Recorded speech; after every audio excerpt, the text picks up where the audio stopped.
Hello everyone, Skystriker here, and welcome back to the Stanley Parable Deluxe Edition. Now, I can't wait to tell this story to my co-workers, Stanley thought. How amusing they'll find it. Oh, won't we all just laugh and laugh at the time I thought everyone had gone missing. But everyone did go missing.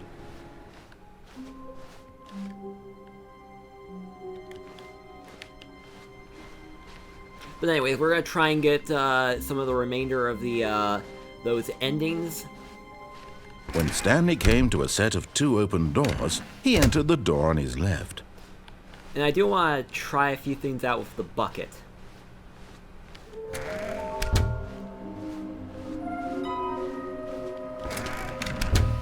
Oh no, no, not again. I won't be part of this. I'm not going to encourage you. Coming to a staircase, Stanley walked upstairs to his boss's office. Now, there should be, I think, 4 endings left, unless there's some additional stuff. Stepping into his manager's office, Stanley was once again stunned to discover not an indication of any human life. Stanley was in such a rush to get through the story as quickly as possible, he didn't even have a single minute to just let the narrator talk. That kind of anxiety isn't healthy, so he relaxed for a few moments with some calming New Age music.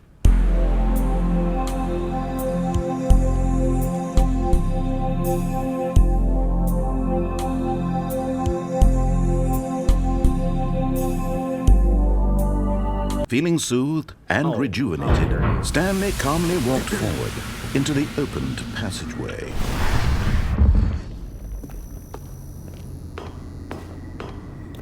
Anyways, there are 2 endings.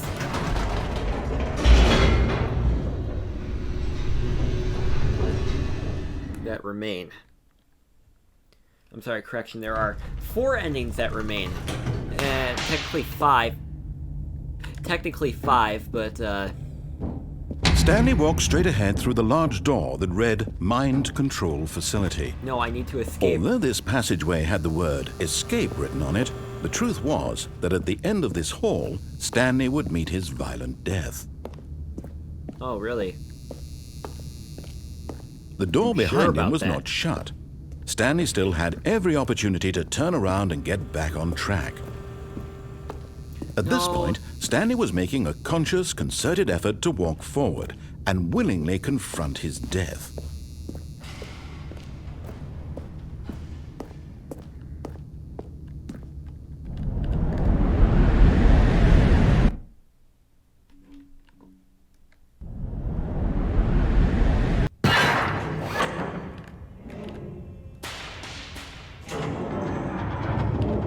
As the machine whirred into motion and Stanley was inched closer and closer to his demise, he reflected that his life had been of no consequence whatsoever. Stanley can't see the bigger picture. He doesn't know the real story, trapped forever in his narrow vision of what this world is. Perhaps his death was of no great loss, like plucking the eyeballs from a blind man. And so he resigned and willingly accepted this violent end to his brief and shallow life. Wait a minute. Farewell, Stanley. Those are new. I just realized these are, like, brand new. Farewell, Stanley, cried the narrator, as Stanley was led helplessly into the enormous metal jaws. In a single visceral instant, Stanley was obliterated as the machine crushed every bone in his body, killing him instantly.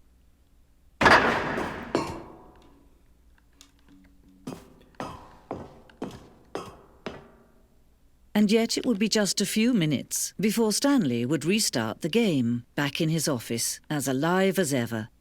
What exactly did the narrator think he was going to accomplish? When every path you can walk has been created for you long in advance, death becomes meaningless, making life the same. Do you see now? Do you see that Stanley was already dead from the moment he hit start?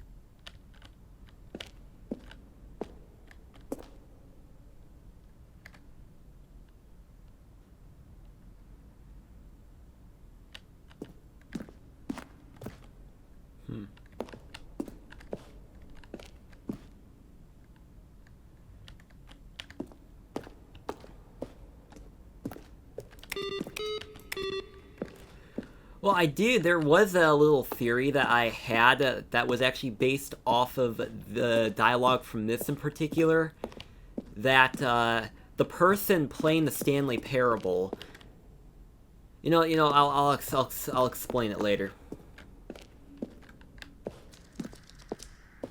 Just want to know if there's oh yeah, I remember that.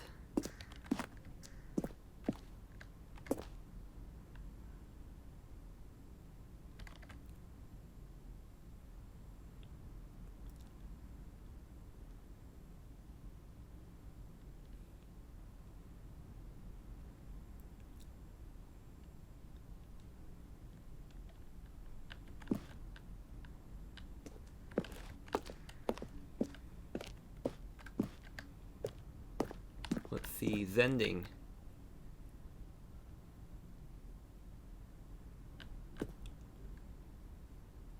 I don't know what Zending means.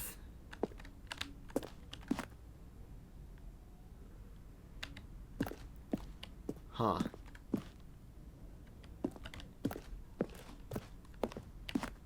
Well, I'd say this is probably...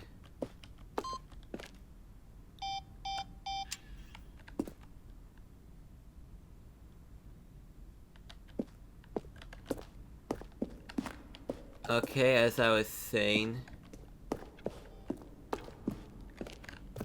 Is there really anything new in here? If not, I'll probably just cut ahead to, And finally, he pushed the number 9. Stanley stood on the snow. Okay, as I was saying, I'll probably cut ahead if there's no additional content.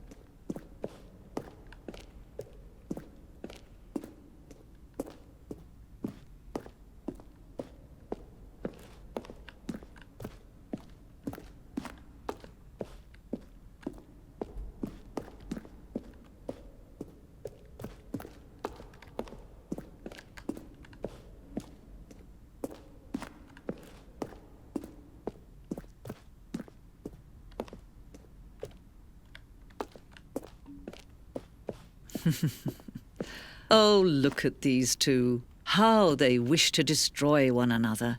How they wish to control one another. How they both wish to be free. Can you see? Can you see how much they need one another? No, perhaps not. Sometimes these things cannot be seen. But listen to me. You can still save these two. You can stop the program before they both fail. Push escape and press quit. There's no other way to beat this game.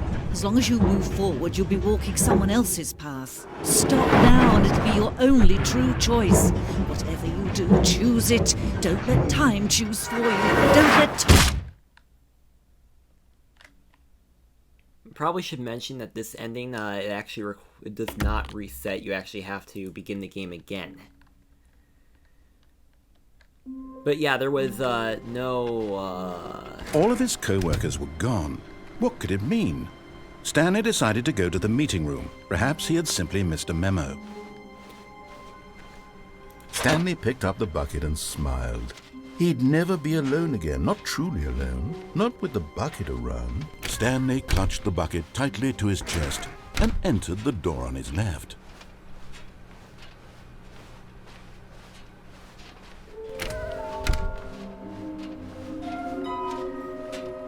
I wonder. Oh, Stanley, can you feel it? The broom closet. It wants the bucket. You can feel that, can't you? The aura of jealousy? It's as clear as day. This broom closet believes it deserves the bucket. I can really feel it now.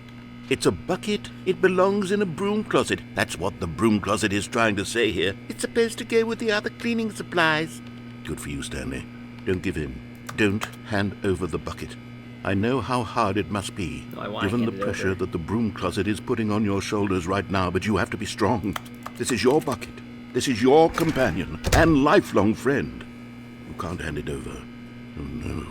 We're getting into name-calling now, it seems. Is this how low the broom closet has sunk, that it has to resort to this stream of petty insults simply in order to get you to hand over the bucket? Stanley, I never liked this broom closet for a variety of reasons, but even this is worse than I had imagined. And wait, now the broom closet has the gall to imply that you and the bucket are not truly deep and lasting friends? That your relationship is purely superficial and convenient? That your life is so banal and meaningless that you'd feel the same sort of kinship towards any inanimate object which happened to lay in your path in an even partially enticing manner? Well, I never. Go on, Stanley. Lay into it. Really tell the broom closet off for its demeaning comments. Expand on the wide variety of experiences you and the bucket have shared together. Go through each of them point by point. Share your journal entries detailing the rich emotional landscape of your feelings for the bucket as they have changed and evolved over the years. Should I just go? Should I just go full drill instructor on them? I mean, I'm pretty sure everyone's trying to fall asleep in this house. Okay, wait, I've got you something which I think will help settle this debate once and for all. Don't make me go drill instructor on you. There. Now it's settled. No more debate, no more discussion. Take a hike, broom closet, with all your meandering philosophical diatribes about the nature of cleaning supplies and their relationship to broom closets in the natural order of things.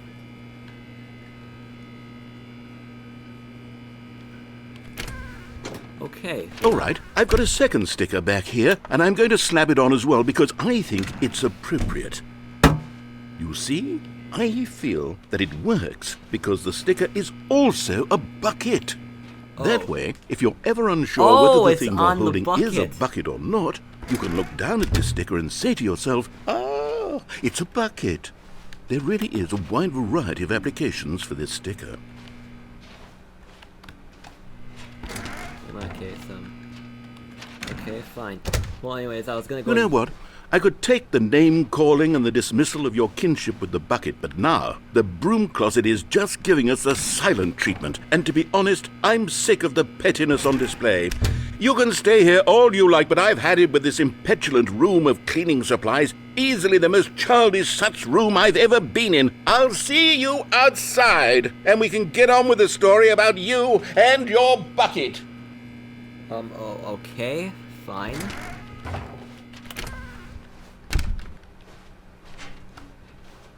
Coming to a staircase, Stanley and the bucket walked upstairs to the boss's office. I think he's going a bit crazy.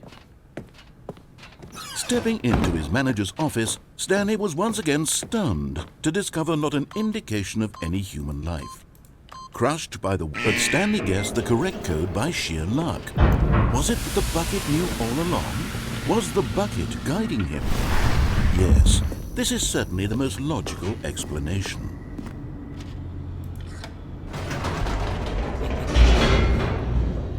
Oh yes, it's my favorite ending, the bucket ending.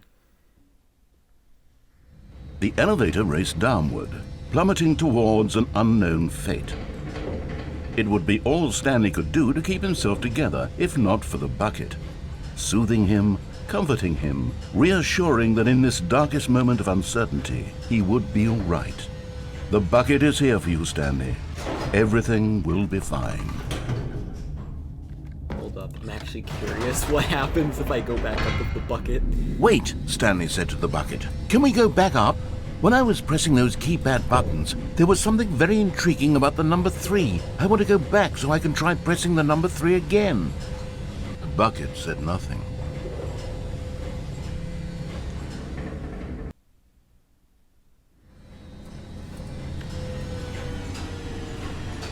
Wait, I thought you said the bucket was talking to me. Here we are, said Stanley. Now I'm going to try out that number 3 button. He took the bucket over to the keypad and began absolutely slamming on the number 3. Wow, he said. The number 3 is such a special button. I'm having the time of my life. Stanley looked expectantly at the bucket, but the bucket remained silent. This was a shock to Stanley, who had always felt such a connection with the bucket. How was this not as exciting to the bucket as it was to him? Once Stanley had had enough of the number 3, he got back in the elevator. It's gonna be another number next time. The bucket's gonna pull a knife and kill me. Perhaps the bucket had missed something. Perhaps it had not seen how much joy Stanley got from slamming the number 3 repeatedly.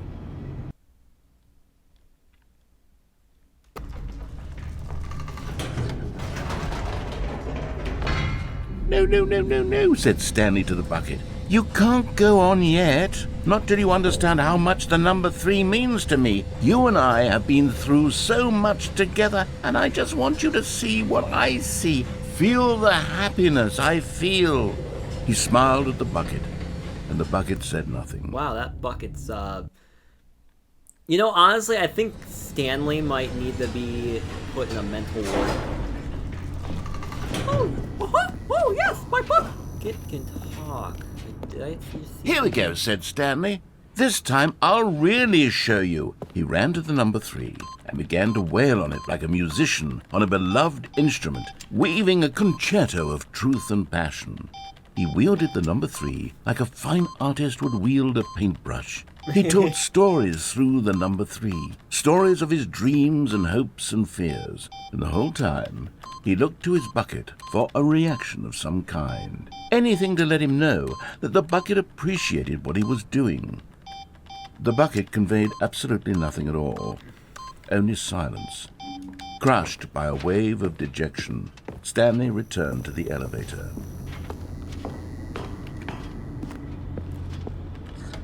Stanley and the bucket were so close. They'd always been there for one another. Why suddenly could the bucket not connect with this passion of Stanley's? Maybe could you The slap question some fucking caused stickers Stanley on to him? ruminate the whole way down the elevator. I didn't like it. He knew that there must be a way to get through to the bucket, to communicate fully with his dear friend. Surely there was a solution, mustn't there be?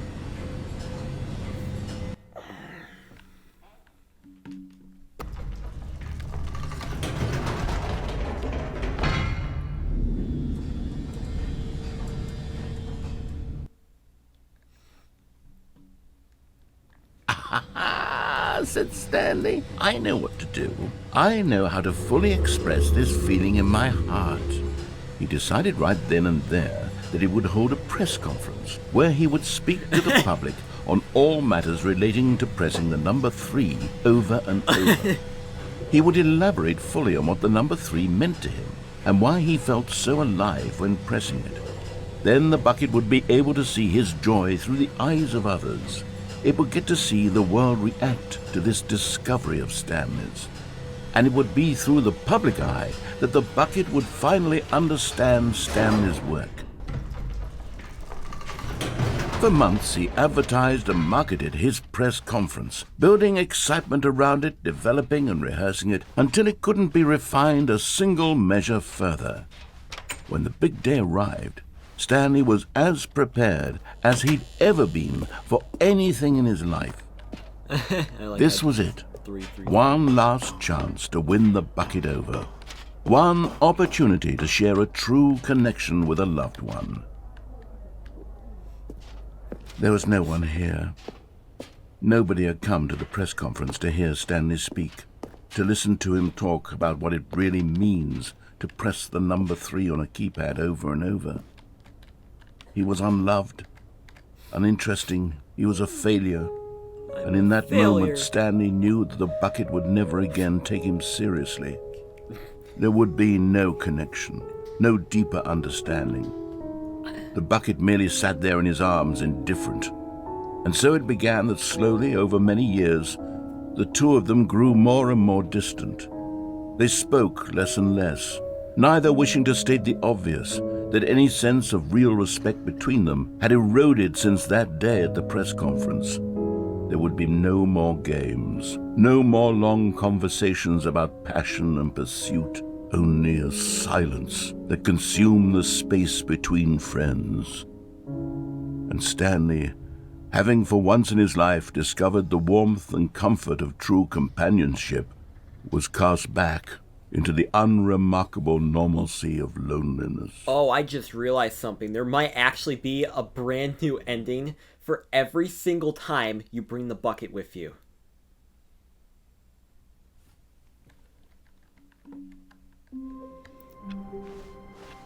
All of his co-workers were gone. What could it mean? Stanley decided to go to the meeting room. The good old bucket. Just Stanley and the bucket, off on another thrilling adventure together. Stanley clutched the bucket tightly to his chest and entered the door on his left. I'm actually very, very, very curious right now to do one last thing.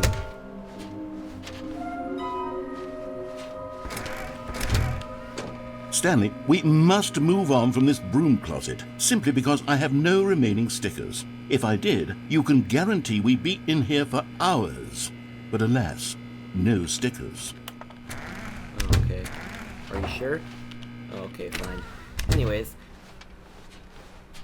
Coming to a staircase, Stanley and the bucket walked upstairs to the boss's office.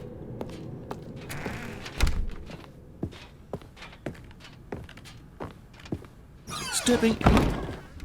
Okay, Bucket, we're going on a magical journey.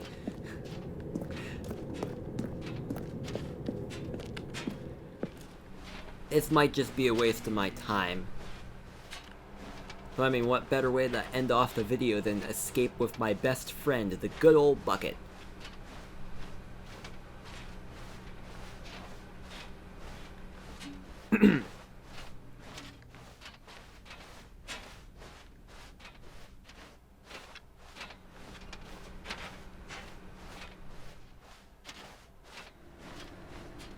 Yeah, I just wish I could bring it in there with me.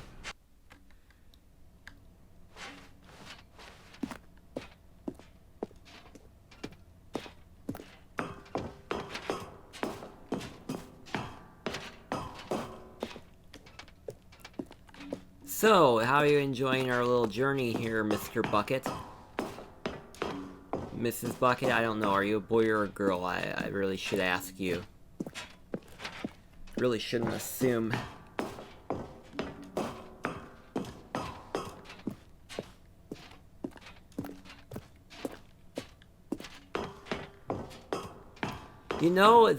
If we have like honestly, if we have like all this stuff in here, I'd expect like the boss to probably be like rich enough to like make this building have like a rocket. You know, we have some rockets that we can take the space at the top.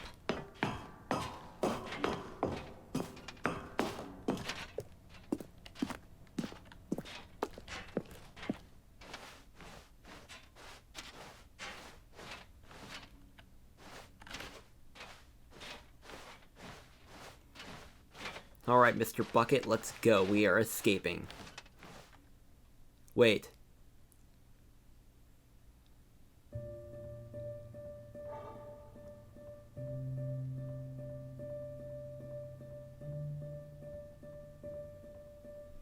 What?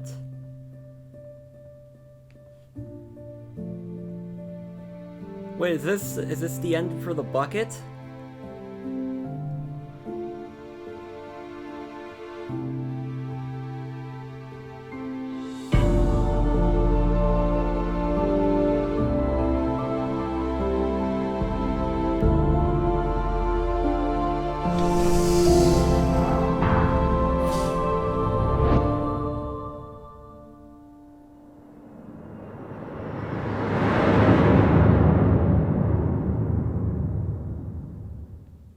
Well, I guess that just happened.